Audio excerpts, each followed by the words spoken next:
नमस्कार मंडळी, स्वागत आहे तुमचं सागर डुकरे ऑफिशियल या चॅनलवरती। तर मित्रांनो, रात्रीपासून पावसाचं वातावरण सक्रिय झालेलं आहे आणि पाऊस आपल्याकडे चांगला झालेला आहे रात्री पण आणि पण आता पण चालू आहे मित्रांनो पाऊस। तर झिमझिम चालू आहे, हे बघू शकता तुम्ही।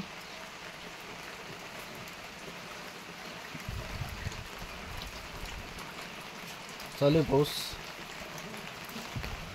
तर मित्रांनो, पावसाळ्यामध्ये शेळ्यांना अशा जाळीमध्ये समजा असं जे झडगं असतं, समजा आमच्याकडे झडगं म्हणतात, तुमच्याकडे काय म्हणताय ते तुम्हाला माहीत आहे समजा। तर अशा झडग्यांमध्ये शेळ्यांना मित्रांनो असा खुराक म्हणजे चारा लागतोय। हे बघा, तुरीचं बुस्कुट, हरभऱ्याचं बुस्कुट चांगल्यापैकी खात आहेत शेळ्या। आणि मित्रांनो काय होतं माहिती आहे का, पावसाळ्यामध्ये आता हे जे वातावरण आहे समजा झडग्याचं, ह्या वातावरणामध्ये काय होतं, थंडीचं वातावरण, थंडी वाजते जास्त। आता आपल्याला पण वाजते थंडी, कारण काय होतं ह्या पाण्यामुळं, पावसामुळं थंडी निर्माण होती, कारण की पाण्याचं हे होतं ना, त्याच्यामुळे थंडीचं वातावरण निर्माण होतं। तर अशा वातावरणामध्ये काय करावं लागतं मित्रांनो आपल्याला, शेळ्यांना हो, आता आपल्याला पर्याय असतो, समजा आपण अंगावरती घेऊन बसतो किंवा कानाला बांधतोय, पण ह्या मुख्य जनावरांना काय पर्याय नसतो। त्याच्यामुळे काय, ह्या जनावरांना अशा वातावरणामध्ये हिरवा चारा कमी देणं गरजेचं आहे आणि सुका चारा देणं जास्त गरजेचं आहे मित्रांनो। तर या सुक्या चाऱ्यामध्ये तुम्ही तुरीचं भुसकट आणि हरभरा, आपण जे तुरीचं भुसकट आणि हरभऱ्याचं भुसकट वापरलेले, तुम्ही सोयाबीनचं पण वापरू शकता।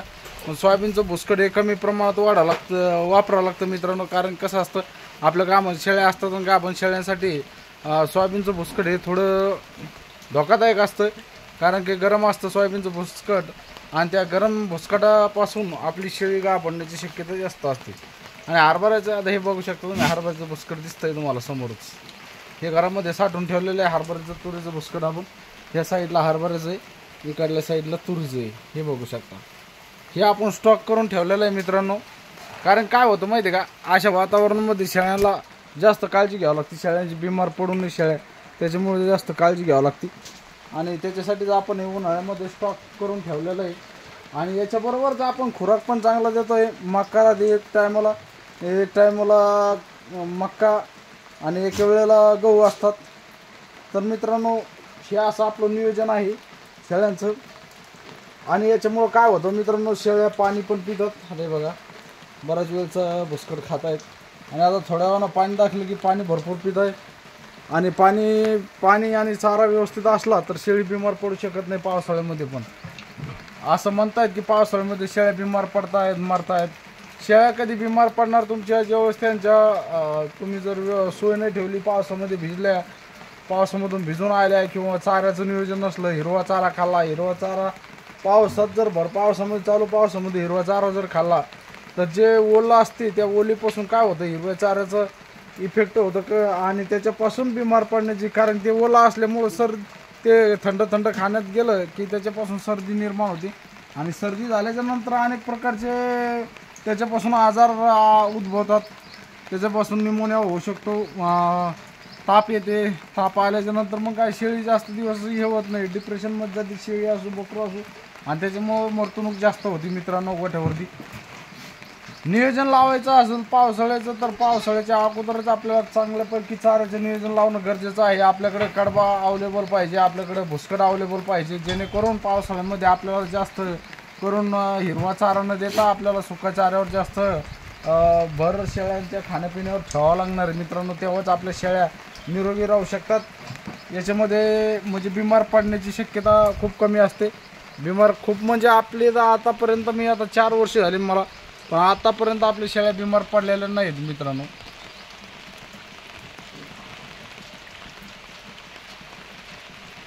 कारण की कसं आहे, आपलं नियोजन आपण स्वतः जर चांगलं नियोजन केलं तर शेळ्या बिमार पडू शकत नाही आहे, असं माझं मत आहे। तर तुमच्या हिशोबाने तुम्ही पण चांगलं नियोजन करून शेळ्याचं नियोजन केल्यानंतर शेळ्या बिमारच पडू शकत नाही मित्रांनो।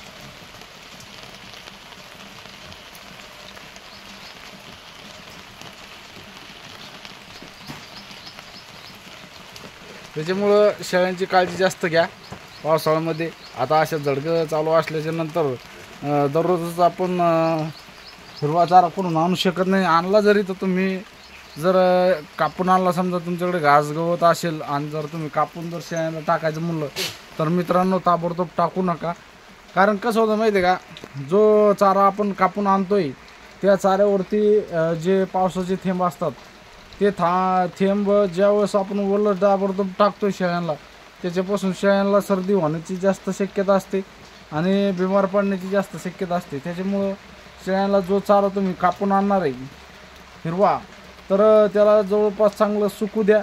त्याच्यावरती पाणी थांबलेलं नसलं पाहिजे, कोरडा झालेला असलं पाहिजे. आणि पावसाळ्यामध्ये जरी हिरवा चारा जर टाकत झाला तर थोडा सुकल्याच्या नंतर टाका मित्रांनो, ताबडतोब टाकू नका. पाण्याचं प्रमाण जास्त असतं त्याच्यामध्ये. पाण्याचं प्रमाण जेव्हा कमी होईल तेव्हा शेळ्यांना त्याच्यापासून काही इफेक्ट होऊ शकत नाही, सर्दी होऊ शकत नाही, ताप होऊ शकत नाही, त्याच्यानंतर जुलाब पण होऊ शकत नाही. जुलाब पण होत आहेत मित्रांनो जास्त.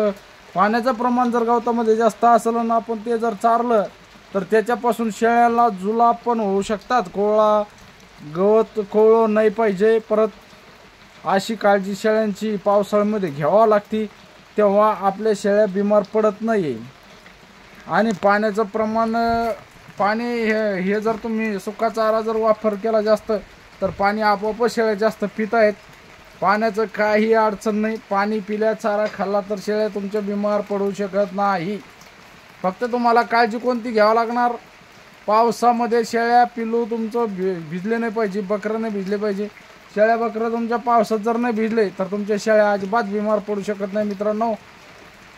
कारण की आपण 4 वर्षापासून शेळी पालन करतोय. आतापर्यंत आपलं तापीनं किंवा सर्दीनं एकही बकरू किंवा एकही शेळी आपली दगावलेली नाही आहे. त्याच्यामुळं आपण नियोजन काय करतो, आपली शेळी पावसाळ्यामध्ये गेटच्या बाहेर, म्हणजे कंपाऊंड आहे या कंपाऊंडच्या बाहेर आपण जाऊ देत नाही, पावसामध्ये भिजू देत नाही मित्रांनो. जेवढा तुम्ही शेळीला सांभाळाल तेवढी तुमचा फायदा आहे. शेळ्यांना जर तुम्ही पावसामध्ये चारण्याचा प्रयत्न केला तर शेळ्या बिमार पडणार 100%. भिजल्याच्या नंतर शेळी बिमार पडती. शेळीचं जाऊ द्या, आपण जर शेळ्यांबरोबर जर समजा असं साधं जरी शेतात जरी यायचं म्हणलं आणि पावसात जर भिजत आलो तर आपल्याला दुसऱ्या दिवशी सर्दी जाणवते मित्रांनो. तर हे मुख्य जनावर आहे. आणि परत काय आहे, ह्या जातीला जास्त पावसात भिजण्याचं थोडं जर भिजलं तर बिमार पडण्याची शक्यता असते. त्याच्यामुळे तेवढी काळजी तुम्हाला या पावसाळ्यामध्ये घ्यावं लागणार. आणि चाऱ्याची काळजी आणि खुराकाची काळजी घेतली की तुमच्या शेळी पालनाचा विषय संपला, तुमची एकही शेळी बिमार पडणार नाही, हे मी तुम्हाला ठामपणे सांगतो मित्रांनो. व्हिडिओ कसा वाटला कमेंटमध्ये नक्की सांगा. व्हिडिओ आवडल्यास व्हिडिओला लाईक करा, नवीन असेल तर चॅनलला सबस्क्राईब करा. भेटूया अशात नवीन व्हिडिओमध्ये. जय जवान जय किसान मित्रांनो.